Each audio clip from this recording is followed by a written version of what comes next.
Hello बच्चों। आज हम लोग क्लास 10th का chapter number 5 arithmetic progression start करने जा रहे हैं।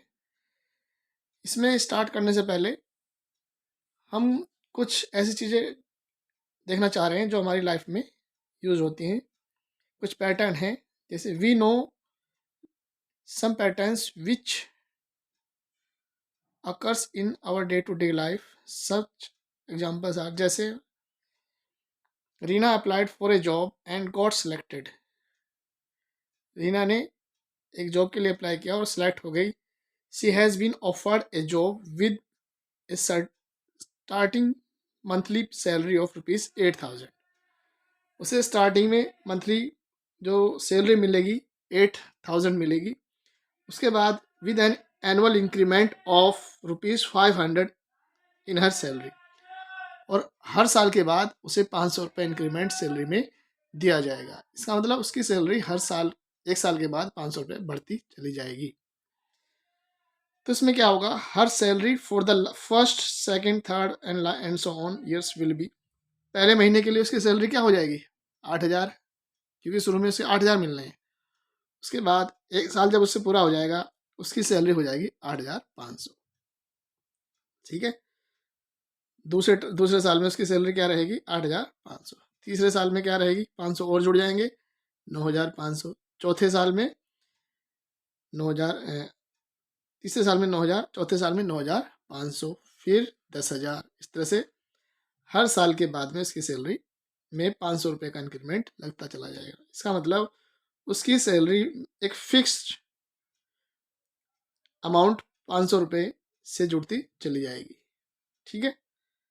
तो देखिए, हम नंबर का एक पैटर्न बन गया हमारे पास। 8,000, 8,500, 9,000, 9,500, 10,000, 10,500, इस तरह से एंड सो ऑन। ठीक है। ऐसे ही यहाँ पर देख रहे हैं, the length of the rungs of a ladder decreases uniformly by 2 centimeter from bottom to top. The bottom rungs the bottom rung is 45 centimeter in length. एक सीढ़ी है, इसकी जो बॉटम का जो रंग है, सीढ़ी यहाँ पे हम पैर रखते हैं, रंग बोलते हैं इसको, ये 45 सेंटीमीटर है, और धीरे धीरे बढ़ते बढ़ते 2-2 सेंटीमीटर ये कम होती चली जाती है इसकी लेंथ, इस तरह से। ठीक है। यहाँ 45 है, यहाँ कितनी रह जाएगी, 2 सेंटीमीटर कम हो जाएगी। कितनी हो गई, 43, फिर 41, फिर 39, फिर 37। इस तरह से ये धीरे धीरे इसकी लैडर की लंबाई, रंग की लंबाई कम होती चली गई बाय 2 सेंटीमीटर। स्टार्टिंग में क्या थी, 45, फिर 2 सेंटीमीटर कम हो गई, 43 रह गई, फिर 2 सेंटीमीटर कम रह गई, 41 रह गई। इस तरह से इसकी लंबाई घटती चली गई रंग्स की। ठीक है। तो ये ऐसे एग्जाम्पल है हमारी लाइफ में जो हमें एक पैटर्न की तरफ ले जाते हैं। ठीक है। तो ये पैटर्न जो है नंबर्स के, इस पैटर्न को हम क्या कहते हैं, प्रोग्रेशन। ठीक। अब इस प्रोग्रेशन को स्टार्ट करने से पहले, अर्थमेटिक प्रोग्रेशन को स्टार्ट करने से पहले हम ये देख लेते हैं इस साल हमें 2020-21 में करना क्या है। सिलेबस हमारा है यहाँ पर देखो, motivation for studying arithmetic progression derivation. इसमें क्या है, motivation for studying arithmetic progression, बच्चों को प्रेरित करना कि भाई अर्थमेटिक प्रोग्रेशन को हम कैसे पढ़ें, उसके एग्जाम्पल्स हमें देख लेने हैं। derived of nth term and of AP and sum of first n terms of an AP। nth term के फॉर्मूला जो होता है उसको ड्राइव करना है, AP के n टर्म्स का जो फॉर्मूला होता है उसको भी ड्राइव करके दिखाना है, and their application in solving daily life problems. ठीक है। और nth टर्म्स के फॉर्मूले को डेली लाइफ प्रॉब्लम में हमें कैसे यूज़ करना है, वो भी हमें, उन तरह की प्रॉब्लम को भी हमें सॉल्व करना है। अच्छा, हमें क्या नहीं पढ़ना है, देख लो। Application based on sum to n terms of n AP are excluded. AP के n टर्म्स का जो सम वाला फॉर्मूला होगा उस पे बेस्ड एप्लीकेशन क्वेश्चन होंगे, एप्लीकेशन बेस्ड जो क्वेश्चन होंगे उस पर, वो हमें नहीं पढ़ने। ठीक है। एप्लीकेशन बेस्ड क्वेश्चन हमें केवल किसके पढ़ने हैं, AP के n टर्म्स वाले, AP के nth टर्म वाले पे। ठीक है। n टर्म्स के सम वाला केवल सिंपल प्रॉब्लम हमें पढ़नी है। ठीक है बच्चों। अब हम देखते हैं यहाँ पर अर्थमेटिक प्रोग्रेशन क्या होती है। What is arithmetic progression? तो इसमें क्या है, an arithmetic progression is a list of numbers in which each term is obtained by adding a fixed number to the preceding term except the first term। ठीक है, तो arithmetic progression एक numbers की ऐसी लिस्ट होती है जिसमें हमें जिसका हमें प्रत्येक टर्म किसी फिक्स नंबर को जोड़ने के बाद प्राप्त होता है।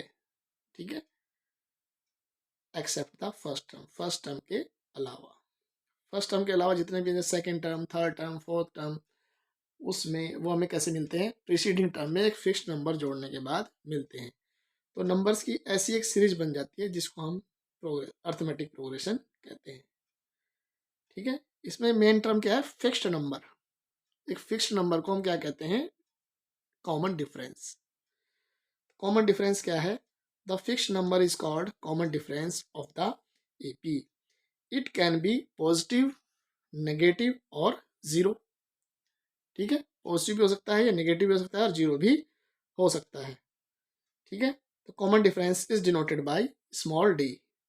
This is the fact. ठीक है, अब यहाँ पर क्या करना है, हमें एग्जांपल देख लेते हैं कि एपी के एग्जांपल क्या है। जैसे हमने एग्जांपल 1 लिया, यहाँ पर ये सीरीज है हमारी 1 2 3 4 5 6 7 8 इज एन एपी।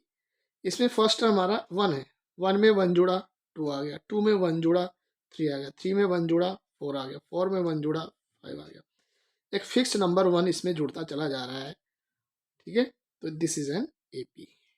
इसका कॉमन डिफरेंस, जो फिक्स नंबर हमने जोड़ा है उसे क्या कहते हैं, कॉमन डिफरेंस, और उसकी वैल्यू क्या है, 1। ठीक है, ऐसे एग्जांपल दूसरा लेते हैं यहाँ पर 100 70 40 10 comma dash dash dash is an also an AP. यहाँ पर क्या हुआ, डी 70 में से 100 घटाएंगे, that is common difference, that is -30। 40 में से 70 घटाओ, -30। 10 में से 40 घटाओ, -30। तो -30 नंबर इसमें एक जुड़ता चला जा रहा है। तो एक डिक्रीजिंग है ये, क्योंकि माइनस है, डी इज नेगेटिव, तो this is decreasing AP. This is an decreasing AP. यहाँ पर देखो तीसरे में 3 3 3 3 3 D, is also an AP, क्योंकि यहाँ पर 3 में से 3 गई 0, 3 में से 3 गया 0, 3 में से 3 गया 0। कॉमन डिफरेंस क्या आ रहा है यहाँ पर, 0। तो एक नंबर 0 यहाँ पर एक जुड़ता चला गया सब नंबर्स में, तो हमें एक एपी प्राप्त हो गई। तो these 3 examples are of AP. अगर कोई पूछे पहले एपी का फर्स्ट टर्म क्या है, तो फर्स्ट टर्म क्या है हमारा, फर्स्ट टर्म को हम ए कहते हैं। किसी भी फर्स्ट एपी के ए फर्स्ट टर्म को क्या कहते हैं, ए। तो ए की वैल्यू यहाँ पर फर्स्ट पहले एग्जांपल में क्या है, 1। और कॉमन डिफरेंस क्या है इसका, कॉमन डिफरेंस निकालने के लिए सेकंड टर्म में से फर्स्ट टर्म घटा देते हैं, या थर्ड टर्म में से सेकंड टर्म घटा दो, या फोर्थ थर्ड में से थर्ड टर्म में घटा दो। तो इस तरह से हमारे आते चले जाते हैं। ठीक है, तो ये एपी हमारी आ गई।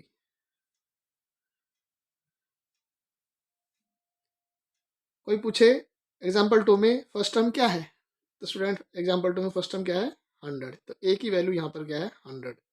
डी की वैल्यू यहाँ पर क्या है, 70 माइनस 100 कर देंगे, ये हो जाएगी हमारी -30। ठीक है, थर्ड में फर्स्ट टर्म क्या है, ए की वैल्यू 3 है, कॉमन डिफरेंस क्या है, 3 minus 3 that is 0, 3 minus 3 that is 0। तो डी की वैल्यू 0 है। तो इस तरह से किसी एपी को देखकर हम उसके फर्स्ट टर्म और उसका कॉमन डिफरेंस आराम से पता कर सकते हैं। ठीक है, एक एग्जांपल और ले रहा हूं मैं 4। Example 4 for AP 3 3 plus root 2 3 plus 2 root 2 3 plus 3 root 2 dash dash dash dash dash dash का मतलब ये सीरीज आगे जा रही है। बच्चों अगर कोई पूछे इसका ए क्या है, तो ए इज फर्स्ट टर्म, तो फर्स्ट टर्म इज 3। ठीक, इसके बाद डी निकालना है हमें, डी क्या है इसका, A2 माइनस A1 कर देंगे, सेकेंड टर्म में से फर्स्ट टर्म माइनस कर देंगे, तो 3 प्लस रूट 2 में से 3 को माइनस कर देंगे, दैट इज रूट 2। ठीक है, ठीक है बच्चों, तो डी की वैल्यू आ जाएगी 3 प्लस 2 रूट 2 सेकेंड टर्म में से, यहाँ मैंने थर्ड टर्म में से घटाया सेकेंड टर्म, 3 प्लस √2 -3। यहाँ पर डी निकाला मैंने सेकंड टर्म में से फर्स्ट टर्म घटा के, 3 + √2 - 3, 3 में से 3 गए 0, तो वैल्यू आई √2। ठीक है, डी हमें दूसरी तरफ से निकाल सकते हैं, थर्ड टर्म में से सेकंड टर्म घटा दो। थर्ड टर्म क्या है, 3 + 2 √2, ये रहा, माइनस कर दो सेकंड टर्म क्या है, 3 + √2, तो इसमें से थर्ड टर्म में से सेकंड टर्म हमने माइनस किया। जब माइनस करेंगे 3 माइनस का हो जाएगा, √2 भी माइनस का हो जाएगा, 3 से 3 कट गया, 2 √2 में से एक √2 गया, √2। ठीक है, तो हमारी डी आ जाती है यहाँ पर √2, यहाँ पर देखिए। ठीक है, अब हम सीखेंगे, ये तो हमने सीख लिया कि एपी क्या है और एपी के फर्स्ट टर्म कैसे निकालना है, कॉमन डिफरेंस क्या है, ये वगैरह। अब हम सीखेंगे nth टर्म। ठीक है, क्या सीखेंगे, nth term of an AP. किसी एपी का nth टर्म, nवा टर्म कैसे निकालना है, उसके लिए फॉर्मूला में डिराइव करना है। ठीक है, किसी एपी का nth टर्म हम कैसे निकालें, उसके लिए फॉर्मूला हमें निकालना है यहाँ पर। तो मान लो किसी एपी का फर्स्ट टर्म ए है, ठीक है, और कॉमन डिफरेंस स्मॉल डी है। ठीक है, we have to find nth term, that is nth term को हम क्या कहते हैं, ए एन, स्मॉल ए बना के नीचे इसके एन लगा देते हैं, ए एन। ठीक है, तो हमें nth टर्म का फॉर्मूला पता करना है। तो फर्स्ट टर्म हमारा क्या है, ए। ठीक है बच्चों, एपी कैसे बनती है, फर्स्ट टर्म में एक फिक्स नंबर जोड़ते चले जाओ तो एपी बन जाती है। तो फर्स्ट नंबर तो मेरा आ गया ए है ही, सेकंड नंबर कैसे आएगा, ए में फिक्स नंबर क्या है हमारा, डी, डी जोड़ दिया तो ए + डी। थर्ड टर्म कैसे निकालेंगे, सेकंड टर्म में फिर डी जोड़ दो, सेकंड टर्म क्या है, ए + डी, उसमें डी जोड़ दो, तो क्या बन गया, ए + 2d। फोर्थ टर्म निकालो, ए4 हो जाएगा, तो फोर्थ टर्म क्या है, थर्ड टर्म में डी जोड़ दो, तो that is a + 3d। Fifth term निकालेंगे, देखो ए चौथा टर्म निकाल रहे थे तो ए + 3d, हम कोई सा भी टर्म निकाल रहे हो, ए तो सब में आ रहा है ना बच्चों। ठीक है, तो जब पांचवा टर्म निकालो, देखो ए सब में आ रहा है, जैसे हमने यहाँ पे चौथा टर्म निकाला तो ए तो आया, लेकिन डी के साथ क्या आया, 3, मतलब 4 में से एक कम। ठीक है, डी के साथ क्या आना है, जो भी तुम टर्म निकाल रहे हो उसमें से एक कम करना है, तो 3 आ गया। चौथा टर्म निकाल रहे हो तो यहाँ पर एक कम कर दो, 3 आ गया। तुम पांचवा टर्म निकालना चाह रहे हो तो ए + 5 में से एक कम करो, 4d, ए + 4d, पांचवा टर्म हो जाएगा। छठा टर्म a6, छठे टर्म को क्या कहोगे, a6, ए में 6 में से एक कम करो, 5d, तो ए के साथ एक कम आ जाएगा। ठीक है, जब तुम nवा टर्म निकालोगे, nवे टर्म को क्या कहोगे, an, तो इज इक्वल टू हो जाएगा a + n - 1 × d। देखो कौन सा टर्म निकाल रहे थे तुम, nवा, हर एक में हम क्या कर रहे हैं, डी के साथ एक कम कर रहे हैं, तो इसमें भी डी के साथ एक कम करेंगे, तो n में से एक कम करेंगे तो क्या होगा, n - 1, तो a + n - 1 × d, this is nth term. ये nth टर्म का हमारा फॉर्मूला है। इस फॉर्मूले की सहायता से हम किसी एपी का कोई सा भी टर्म, 10वां 20वां 25वां 1000वां 2000वां, कोई सा भी टर्म हम इसमें निकाल सकते हैं। तो ये फॉर्मूला याद रखना है हमें, an = a + n - 1 × d। ठीक है बच्चों, अब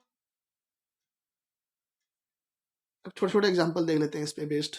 जैसे हमने पहला एग्जाम्पल लिया यहाँ पर, example 1, find the 10th term of the AP 2 7 12 dash dash dash. एक एपी है हमारे पास, इसका हमें 10th टर्म, 10वां टर्म निकालना है। तो ये एपी हमारे पास क्या है, 2 7 12 वगैरह वगैरह। तो इसमें हम देखेंगे फर्स्ट टर्म क्या है, ए की वैल्यू क्या है यहाँ पर 2, तो ए की वैल्यू 2 आ गई। ठीक है, डी की वैल्यू क्या निकलेगी, 7 - 2, दूसरे टर्म में से पहला टर्म घटा दो, 7 - 2 दैट इज 5, डी की वैल्यू 5 आ गई। हमें कौन सा टर्म निकालना है, 10वां, तो एन की वैल्यू हो गई 10। ठीक है स्टूडेंट, अब हमें क्या करना है, फॉर्मूला लिखना है एनवे टर्म का। एनवे टर्म का फॉर्मूला हमें लिख देना है, an = a + n - 1 × d। तो n की जगह 10, तो a 10 हो गया, a 10 में 10वां टर्म, a की जगह 2, n की जगह 10, 1 तो 1 है ही और डी की जगह 5 भर दिया।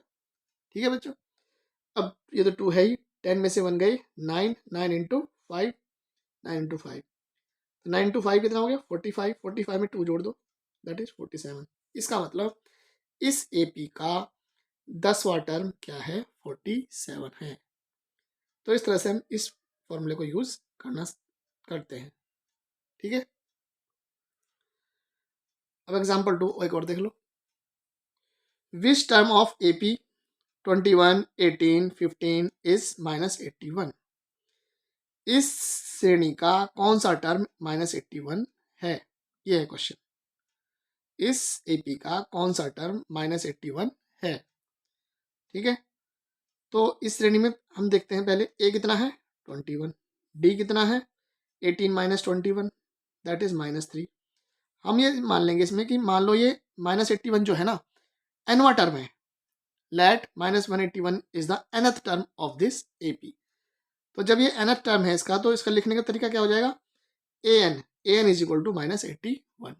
ठीक, अब an के नीचे nवे टर्म का फॉर्मूला लिख दो इधर, तो a plus n minus 1 into d is equal to -81।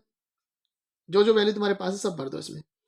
a की वैल्यू 21, n की वैल्यू पता नहीं है -1, d की वैल्यू -3 पता है और इज इक्वल टू -81।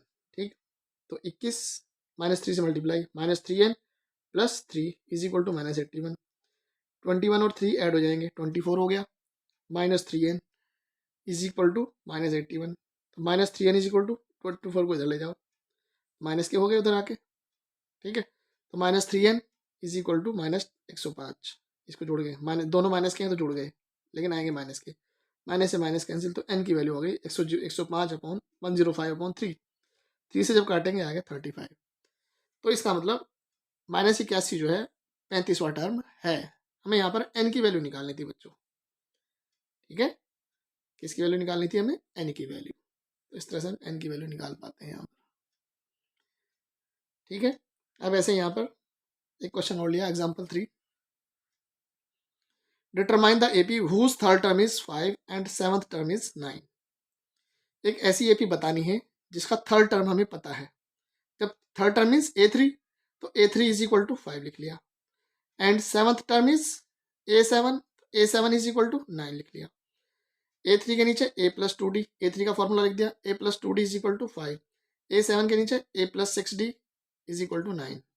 ठीक है, इससे पहली क्वेश्चन कहेंगे, इससे दूसरी। तो हम क्या करेंगे, दूसरी में से पहली घटा देंगे, a plus 6d is equal to 9, a plus 2d is equal to 5। जब घटाते हैं तो नीचे वाले के साइन चेंज हो जाते हैं, तो a से a कट गया, 6 2 में से 2 गए, 4d, 4d is equal to 4, तो d की वैल्यू आ गई 1। और d की वैल्यू लिख दो फर्स्ट में रख दो, a plus 2 into 1 is equal to 5, first ये थी यहाँ पर, तो a की वैल्यू 3 आ जाती है। इस तरह से हमें देखो ए पी निकालने के लिए मुझे दो चीज़ चाहिए होती है, ए और डी। तो ए की वैल्यू भी आ गई मेरे पास और डी की वैल्यू भी आ गई। ठीक, तो ए पी कैसे बनती है, पहले फर्स्ट टर्म लिखते हैं, फर्स्ट टर्म में डी जोड़ते चले जाओ। फर्स्ट टर्म में 3 में एक जोड़ा 4, 4 में एक जोड़ा 5, 5 में एक जोड़ा 6, 6 में एक जोड़ा 7। इस तरह से ये ए पी हमारी बन गई। तो एक इंपॉर्टेंट क्वेश्चन है, इसको ध्यान रखना है बच्चों। ठीक है, एक एग्जाम्पल और देख रहा हूँ मैं, एग्जाम्पल 4 यहाँ पे ये रहा। Check whether 301 is a term of the list of numbers. हमें ये चेक करना कि 301 इस एपी का कोई नंबर है कि नहीं। ठीक है, तो a is equal to 5, d is equal to -6। हमें ये ऐसे ही क्वेश्चन है, सेम जैसे हमने यहाँ पे किया था ये वाला, इस क्वेश्चन की तरह है ये, नहीं इस क्वेश्चन की तरह। ठीक है, तो इसी क्वेश्चन की तरह मान लो ये 301 nth टर्म है। मान लो 301 कौन सा टर्म है, nth टर्म। ठीक, तो an इज इक्वल टू 301, इसके an के नीचे फॉर्मूला लिख देंगे, a plus n minus 1 into d is equal to 301। a की वैल्यू भर दो, d की वैल्यू भर दो, इक्वल टू 301। तो 6n, 5 को लेके उधर, 6n minus 6 is equal to 301 minus 5, 296 हो गए। तो 6n minus 6 is equal to 296, 6n is equal to 6 भी उधर ले गए, 296 प्लस 6 302। तो n की वैल्यू हो गई 302/6। n के साथ में जो नंबर होता है डिवाइड में जाता है, तो 302/6 आ गया। तो ये हो गया 50.33। देखो n की वैल्यू 50.33 है, इंटीजर नहीं है। अगर ये n की वैल्यू पॉजिटिव इंटेजर आ जाती तो हम कहते ये इसका टर्म है, 301 इसका टर्म है। लेकिन n की वैल्यू यहाँ पर देखो पॉइंट में आ रही है, दशमलव में आ रही है, इसका मतलब n की वैल्यू इंटीजर नहीं है। तो 301 301 is not the term of the given list. ये हमारा आंसर हो गया। ठीक है बच्चों, तो हमने कुछ एग्जाम्पल कर लिए हैं। अब आपको मैं एनसीईआरटी एक्सरसाइज 5.2 के ये क्वेश्चंस आपको करने हैं अपने आप, इन ऐसे ही करने हैं। क्वेश्चन नंबर 1 2 4 5 6 7 8 एंड 9, ये आप लोगों को अपने आप करने हैं, आज घर पे कर लेना है इनको। ठीक है बच्चों, सब बच्चे क्लास को ज्वाइन करो अच्छे से और अपने अच्छे से पढ़ाई करो। ठीक, ओके बाय।